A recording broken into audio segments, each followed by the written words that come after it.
not 2010. And this was their original argument. So even if we were to believe that he was working to the degree that he's saying with OSI, it wouldn't matter because the offenses and the misconduct happened before the documentation shows that he was working with OSI. Okay. So when other investigations came out, and then it was shown at the debate hearing with Claxton that no, there's engagement and evidence to show that it started in 2010, that's when they changed their tune and said, oh, okay, well, now evidence shows that it was in 2010, but we already knew that. We already knew that it was in 2010, right? And so we were already accounting for that in his discharge. And what the board says is that, oh, okay, you substantiate, speaking to the academy, that Air Force leadership knew. And so if Air Force leadership knew of his discharge at the time of his discharge, the conduct on the side of his OSI work, there's no error of justice. Here's the problem with that, though.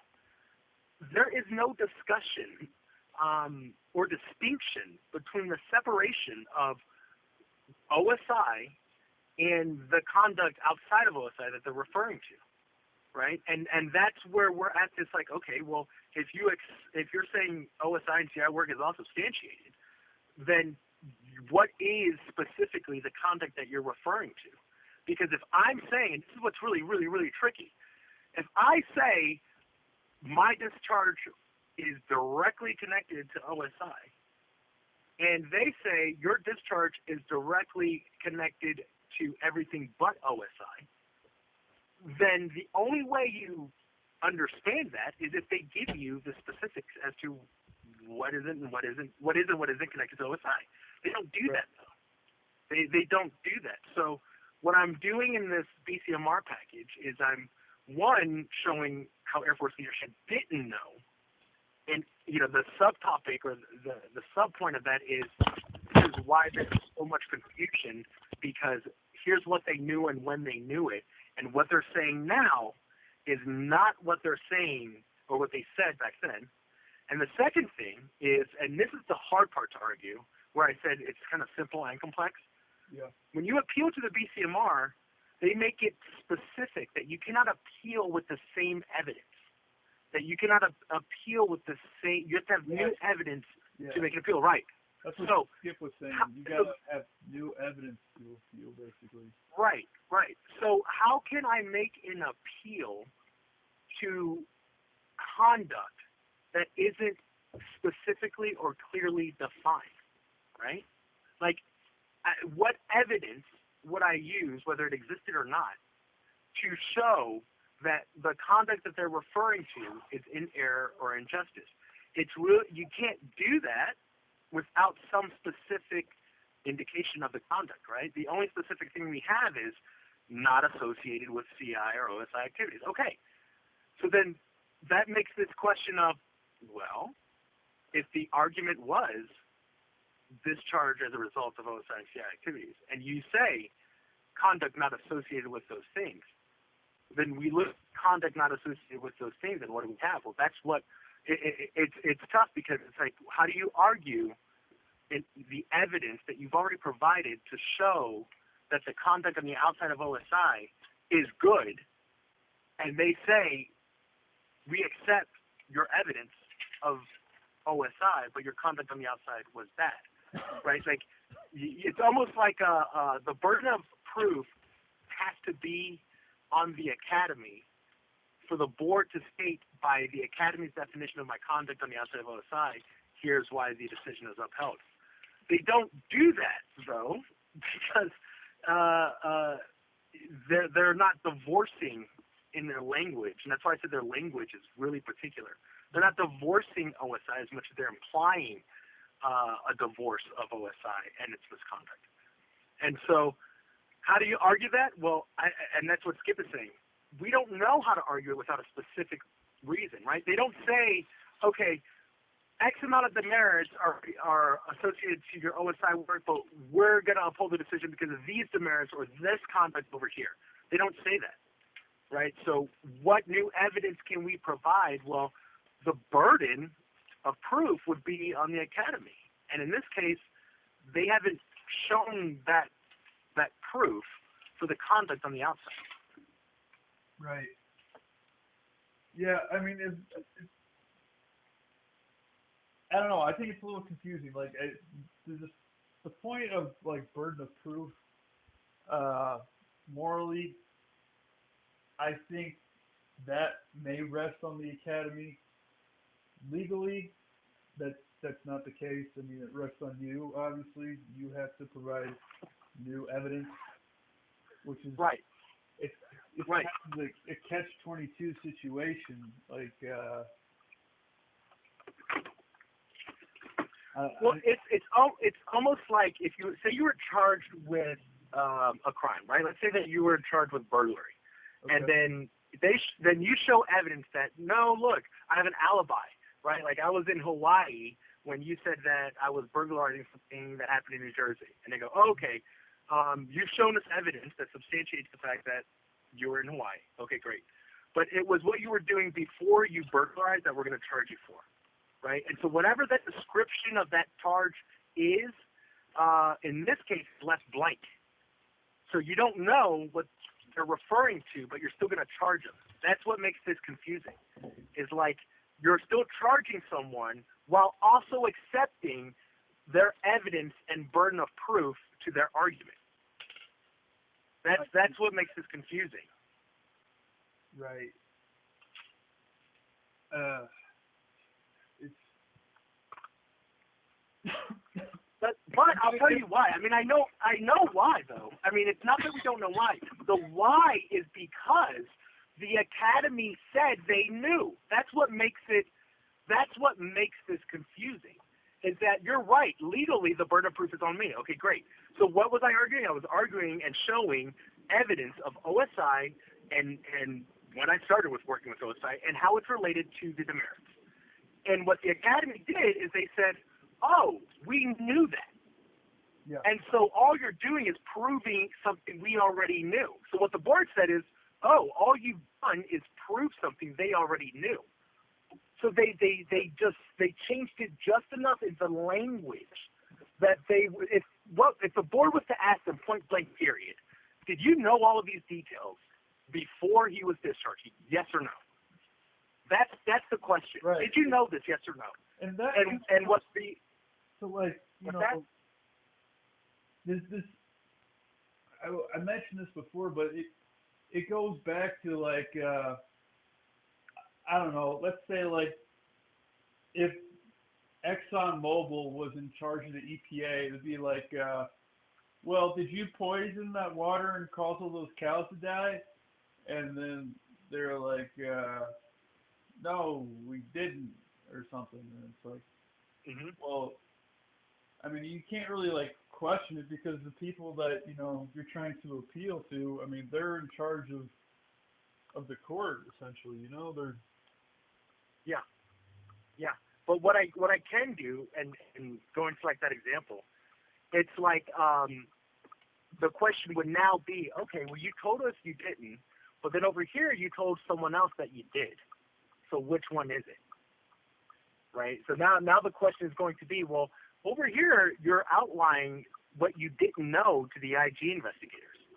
And over here, and here's something that I don't think that you caught, that's pretty important, and that I'm kind of playing on, I don't want to say playing on, but really have been contemplating this question that I think the board is going to ask, right?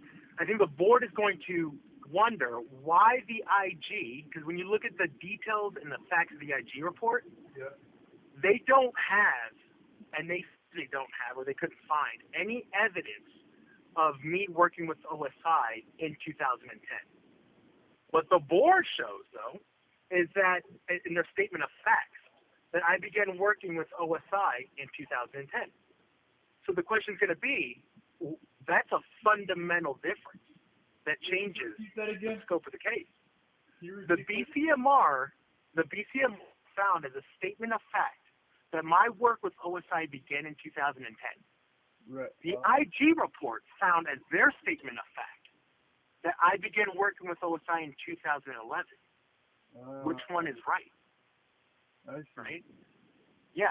So what you have here are two official forms of appeal and an investigation, really, but coming up with evidentiary, substantially different findings of fact.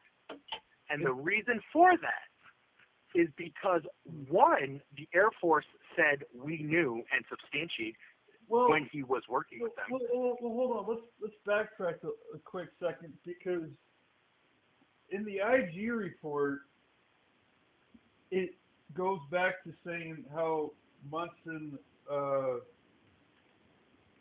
gave you if I can quote it, I remember I gave Eric the form, I may have asked him to fill it out, and then I just didn't do anything with it. But that was in the IG report. So, back in 2010, he was saying that he brought you on with OSI. So I think I'm a little confused as to what you're saying right now. But keep reading the report, though, because what the report says is that evidence and documents substantiate that his engagement with OSI began in 2011. So they acknowledge that, yeah. But then they come back and say, but what we can only show and prove is the paperwork and the evidence that we have. And that is that he wasn't working until 2011, because that's the only record of documentation we can find. So officially, they're adjudicating that you didn't work with OSI in 2010 based on that they didn't have hard copy evidence despite testimony. Yes. So that's their reasoning. So they never admitted into evidence the testimony, which I think is like the craziest thing of all. But officially, I don't understand how courts work. Apparently, they're saying that that's not admitted as evidence to your case. Like, is that what I? No.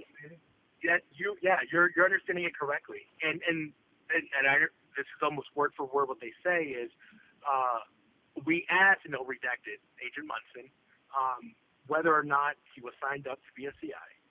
And they put, just like you read, that Agent Munson said, I may have pitched it to him, but I didn't know what I did with the documentation, and I'm not quite sure if I filed it. And then they come and say, when we look at the records, the preponderance of evidence shows that his engagement with OSI began in 2011, and so they used that as their point of engagement, initial contact. Okay.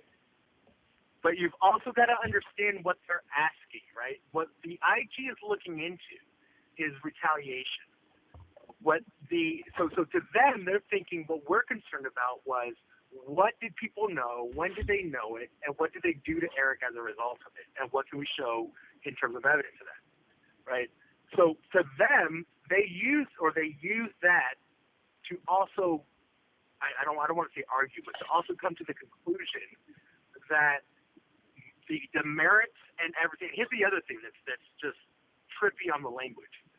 That they say, what Eric signed and what agents say is that he wouldn't break the rules at the academy. He knew that he couldn't break any of the rules or laws under UCMJ, and agent testimony showed that they never asked him to do so. And it's kind of like, to an extent, you're right. Because when I got my OTF hits, I didn't get an OTF hit because I didn't sign out. I got the OTF hit because they had a record of me signing out. You see what I mean? It's language. It's about the language. Was I smoking weed? No. Did I commit any of the offenses? No. Right? Did I tell them of what I knew, what I saw, and what I did? Yes. So they're right. I didn't go out and break some rules as on my own accord without following Air Force policy. The reason I got hit with it is because I, for example, if I didn't sign out, right, with OTF hits, if I didn't sign out, they wouldn't know that I had left the academy. And OTF hits alone came up to, I think it was 199 demerits. right, that I got just for OTF hits. And that by itself, it's breaking the rule when you don't sign out, and it's also breaking the rule when you leave when you're not supposed to. But just like Brandon and everyone told me, I followed what they were doing. So again, it's like this circle, right? Yeah. Yeah. So that, but I think that is kind of secondary to, and this is where I said I was concerned, is that the findings of fact by the board and the findings of fact, or one of the findings of fact by the IG in terms of date of engagement are different. So what will the board say? Oh, we're going to defer to, and this is where it would be kind of wild. Are they going to defer to the IG and say, oh, well, our statements of fact were wrong, and so this is a better argument, and there was no engagement with the side? Well, how do you do that, right? Like, how do you go against your own statement of fact? That would be pretty difficult to do, right? But then they're gonna, and I think that this is appropriate. I have to be able to explain why there's a difference, and it creates more confusion, right? It creates more of like, wait a second. On one hand, it's 2010. On the other hand, it's 2011. And why is that important? Well, it's important because the Academy was saying all the way up until the board that it was 2011, and then the investigator said that coupled with the preponderance of evidence is 2011, right? So the board has to have, and that's what makes just giving documents and not being able to sit and discuss and review a case like in a courtroom. That's what makes it so hard. It's like, how do you, I have to be able to write something that clearly articulates that type of confusion, that clearly gets the message across to them that, look, the reason there is, and you guys are kind of wondering what happened and when, is because the Academy has changed their tune ever so slightly to appear that they knew more than they did when they did. Right, and my sort of concern, and you probably already thought about this, is that when you submit this BCMR report, aside from it just getting rejected, is that if it gets accepted, they'll just move the goalpost again. That exactly. So that is, the question being then, what would they move the goalpost to? It depends on how, what we write. And the way I see it is, okay, if I was the Academy, it's hard, I think in this case, that if the focus of the document is saying the Academy either did or didn't know, period, I think it's hard for the Academy to both argue to the board that they did and didn't know at the same time after already telling the board that they knew. You know what I mean? Like, it would be hard to argue that General Clark, in his testimony to the IG, stating that he didn't know that Eric Thomas was involved in all these cases, is the same thing as saying that he did know, and that's why there was no error in justice, that he was involved in all these cases. It would be really hard for the Academy to show that General Gould knew of the depth of the cases and OSI work, and at the same time didn't know, and that's why he told the FG that there was no retaliation. And it's just really, tough, right? And what I'm going to put into that document is basically saying this. Look, I could take the findings of the board and go to the Inspector General's office and ask for an appeal based off of the findings of the board. Or I could take the findings of the Inspector General and go to the board and ask for an appeal. And those two things should not be occurring. But those two things are indicative of inconsistencies and a changing of narrative by the Air Force. Right. And so I'm trying to kind of put it in a context where, your average reader that doesn't really have all the background or whatever could say, yeah, that doesn't make much sense, that he could take one set of documents and appeal the other based on the premise that one is saying we knew everything and the other is saying we knew nothing. Right. Right. So that's kind of like, but again, and for me, that's the easiest, probably the longest part of answering, did Air Force leadership know? The other thing that is harder, but simpler in terms of documentation is conduct on the outside of OSI and CI work. That is almost like, it's almost kind of dumbfounding, right? And that's where Skip is at too, because it's like, okay, well, look, if you remove a murder charge and then keep them in prison based off of charges that don't exist, how do you argue that? Right. And that's what's tough. It's like, okay, do you want me to show you my record, obviously, of what it looks like without OSI? Here you go. But you already had that information when you made that finding. So without, in the absence of anything specific, the only thing I can think to do is say, okay, well, I'm gonna call your bluff then and say conduct on the outside. Here's all my conduct on the outside of OSI and CI work. Here's the policy and statutes under DOD and USAFA guidance as to what the standards are. I'm meeting, if not above those standards. So, that's the only way I can answer that. Let me ask you a quick question. Yeah. Okay. Let's think about this from a different perspective. Mm-hmm. All right. Really try to put yourself in this person's shoes. All right. Mm-hmm. If you were in control of base, let's say you were a general, okay, and you had somebody who you knew was innocent, but would risk besmirching, the institution's image, how would you handle the situation? I would fight like tooth and nail to protect the institution up into the point that I thought that protecting the institution would make it look worse, right? And I say that because I know going in, that's the aim goal that's kind of unsaid, right?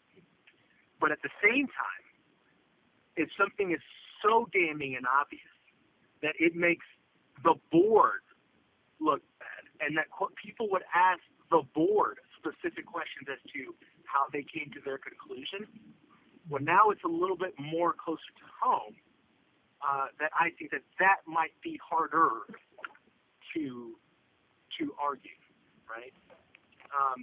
Right now, they have the benefit of nuance. Right now, they have the benefit of details, right? But if it's so blatant and so easy for anyone to understand, and you still side on the institution, well, then I want it to be so obvious that that's what you're doing that people would come and ask the people on the board and the existence of the board itself as to what exactly their intent is. Because if it's this obvious, and people are seeing that it's this obvious, and by people I mean the public, then it brings more accountability to the board members.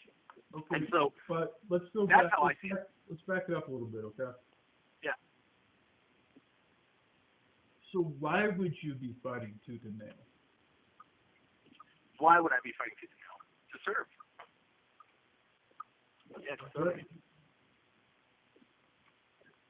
Are you there? Yeah. Yeah, I'm here. Did you hear me? Yeah. So why would you be fighting tooth and nail? Yeah, to serve again. No. But you're in charge of the institution. I'm saying. Gotcha.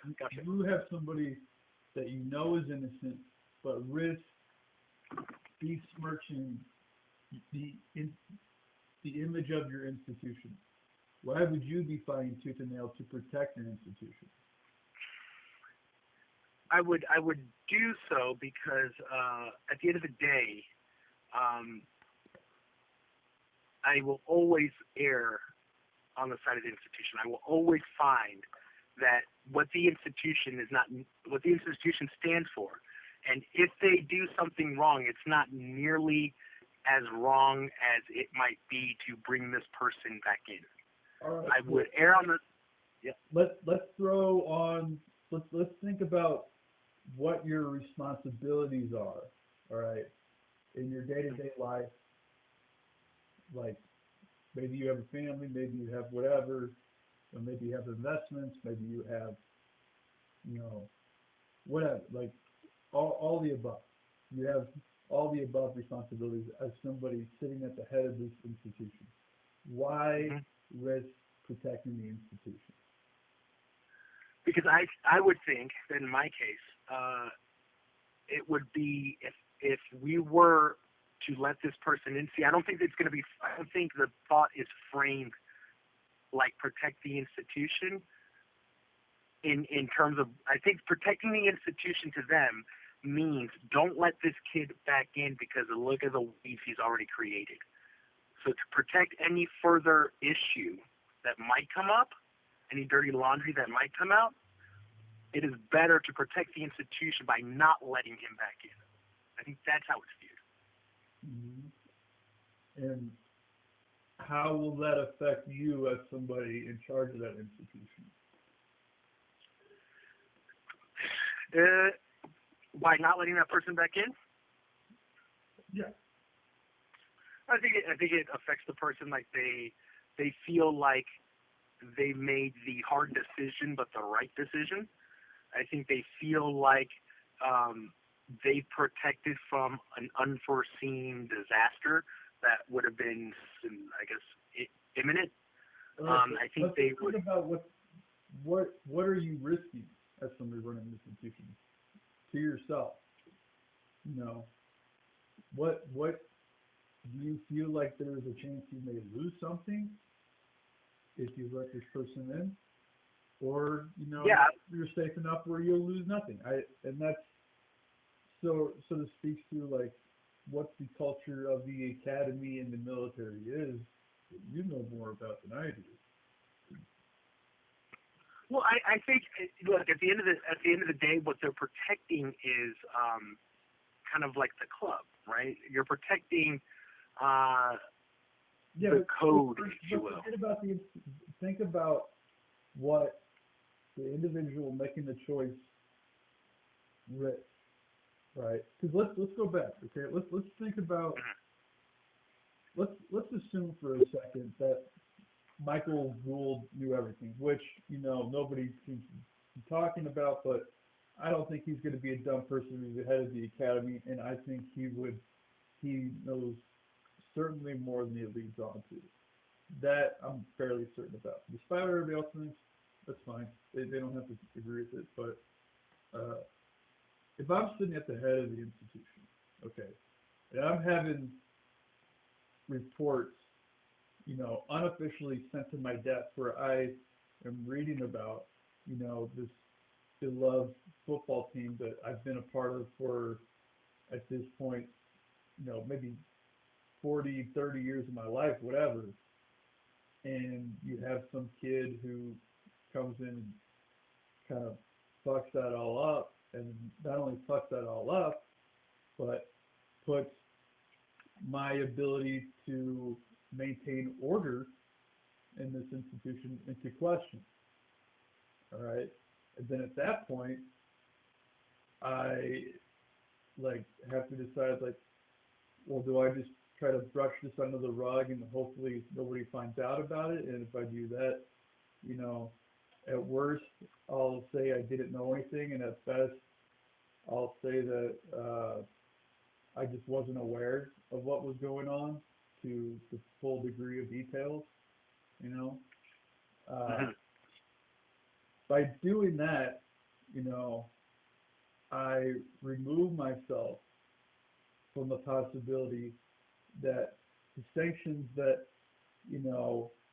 I impose onto this individual, I am trying to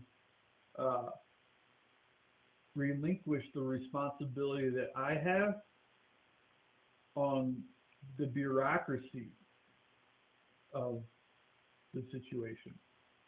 So the thing about bureaucracies is that it allows for people to hide behind, hide their responsibilities behind the bureaucracy.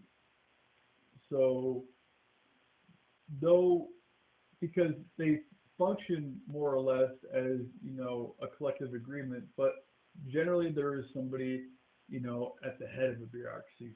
Whether they say it isn't or whatever, there always is somebody. So like the case of Mitch McConnell, I don't know if you follow that guy. He's kind of an asshole, but he won't bring even the vote to the floor of the Senate for discussing if we should have stimulus checks or not. Not even saying that we shouldn't have stimulus checks, but whether even to like have a vote to decide whether. So the dialogue, yeah. So bureaucracies, they function in a way where a sole individual can. I'm trying to put this the best I can, but they relinquish all their responsibilities onto the bureaucracy itself. So instead of like owning up to, hey, you got this guy who, exposed all these sexual assault cases, well, that's pretty serious. Instead of, commending him at best and saying like, hey, go ahead and move on. If I just kind of like brush it under the rug and just like, hey, let's let the institution handle it, I won't, at worst, be getting in trouble for anything, Like if I try to like go into this and handle it, and let's say I flop it, and bear in mind, I may not want to help this institution because he's tarnishing the football programs that I love and I've been a part of for so long. He's coming here and fucking it all up. I don't even know if I would even want to help this guy. Like, I run the risk of retaliating against this individual if I, if I were to actively go about, say like, no, you don't get to go into the Air Force and proceed as a pilot. If I were actively saying it, which is something maybe I truly feel, I run the risk, and the calculus is so much more simple if I just say like, hey, I wasn't really aware of what was going on. As far as I know, everybody else was handling it. I'm sorry, But at the same time, unofficially, I'm having a report sent to my desk. So do you see, this is like what, will never be talked about in the DCMR because there's no direct evidence. But this is something that, as far as reports go, there is no legal policy in the public sphere as far as just like information goes. There's really a fucking absence of any standard, to be honest, given like CNN and any sort of media. But that's the angle that we could play up in the political sphere, and I think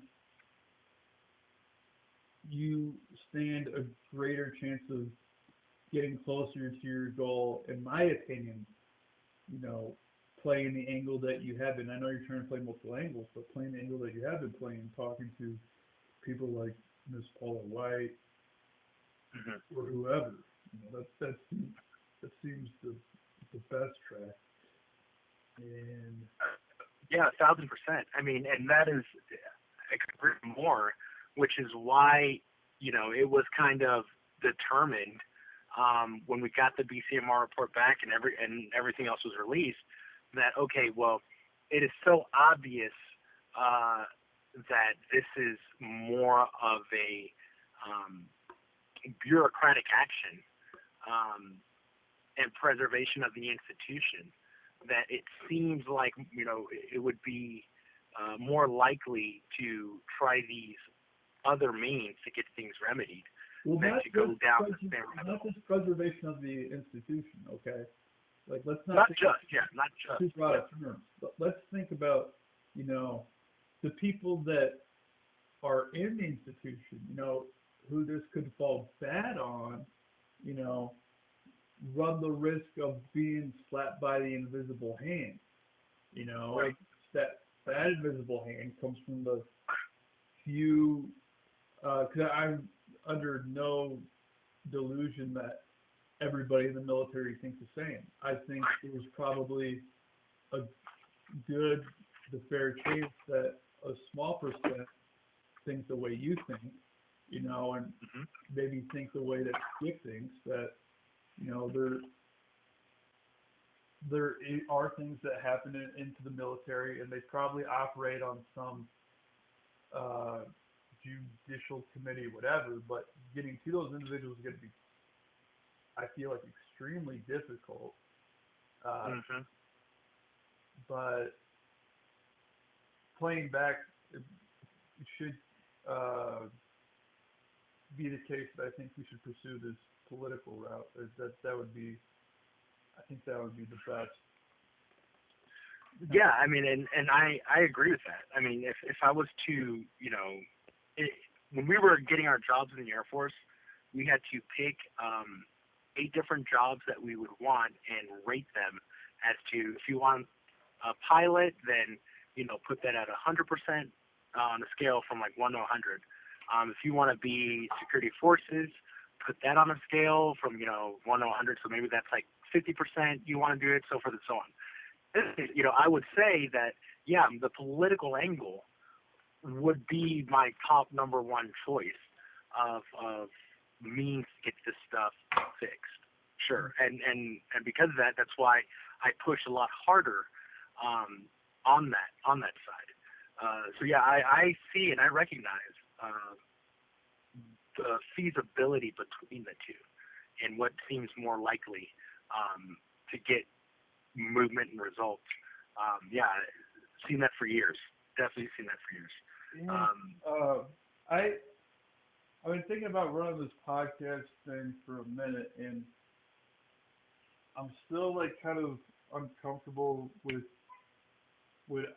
angle that I'm working individually, which is sort of reporting on the news and pointing out all the fallacies and just general errors and apathy that they have. And the reason why I hate doing that is just because it's so fucking emotionally draining to it. I don't want to be that negative. I don't want to be that negative, I don't think anybody, maybe there's a market for it, maybe there's not, but I don't really want to talk about that. It's so emotionally draining. I think the last thing people want to hear about is just how terrible the world is nowadays.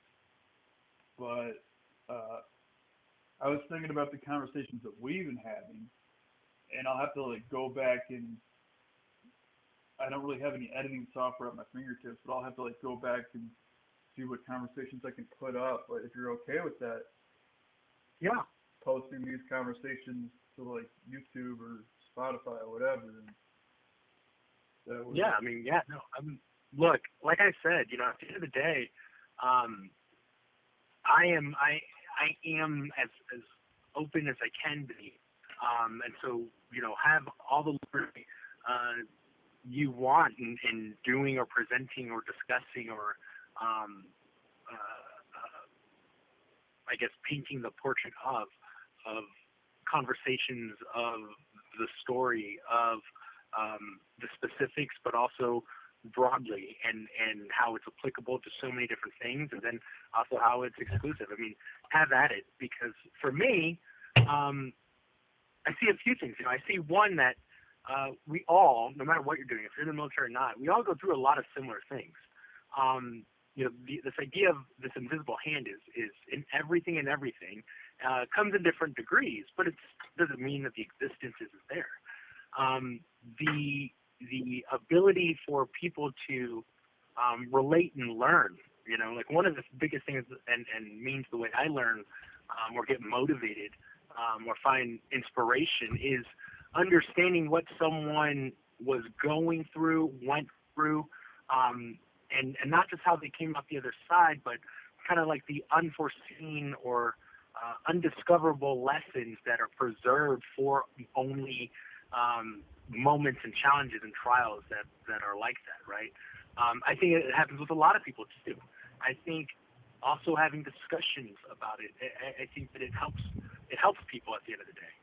So I think what makes any article or any piece of written work impactful is how someone connects with it and how they reflect on their own life or set of circumstances, not to just show some level of empathy, but also when there's some type of epiphany as to what was similar and what they found and what they see and whatnot. So I think that I mean, hey, look, we're all learning, and that's how we learn and evolve and grow and become a little bit different, for better or worse, tomorrow than we are today.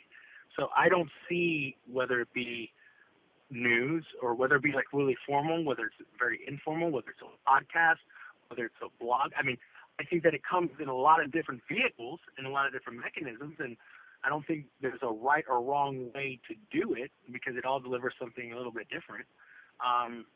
But in terms of the overall, hey, sharing this conversation or sharing this thing that happened or whatever, I think there's too much value not to share it some way, somehow, that I'm totally okay with doing it. Okay. Well, I might put this conversation up online as the first one. I remember I had when we first talked, like a 4-hour conversation of just about the whole story in general. So yeah, I want to go through that one, see what parts of it I can put up, not like giving away names of like victims publicly or anything like that. So that was, yeah, no, I get you. All right. I think I got some stuff I got to get to, so I'm going to get to that. Okay. But go ahead and send me that BCMR pack that you're working on. I'll take a look and let me know if you find out anything going on tonight as far as rallies or anything where you might be able to get yourself in front of, Okay, yeah. And let me with the BCMR, I'll start sending, like I said, it's just kind of rough draft right now. But I'll send you, when I have kind of a thought that's thought out a little bit more, and then I'll send you a draft of that to start working and cranking or reviewing. Because right now it's just kind of like thinking like a bunch of puzzle pieces, right? But I need to organize it a little bit better than start giving. I'm pretty good at that puzzle piece stuff. I mean, I was okay. a pre-law and philosophy major when I was in college, so oh, nice. That was something that I worked heavily on, was putting abstract pieces of logic together. So yeah. Okay, cool. All right, and so I'll get to Craig. I'm gonna get a workout in, and if I hear anything, I'll let you know. If not, I'll just, when I get back home, get to my computer and start cranking on it again. I'll start sending stuff your way. Okay, sounds good, man. Okay, all right. All right, bye. Okay, bye.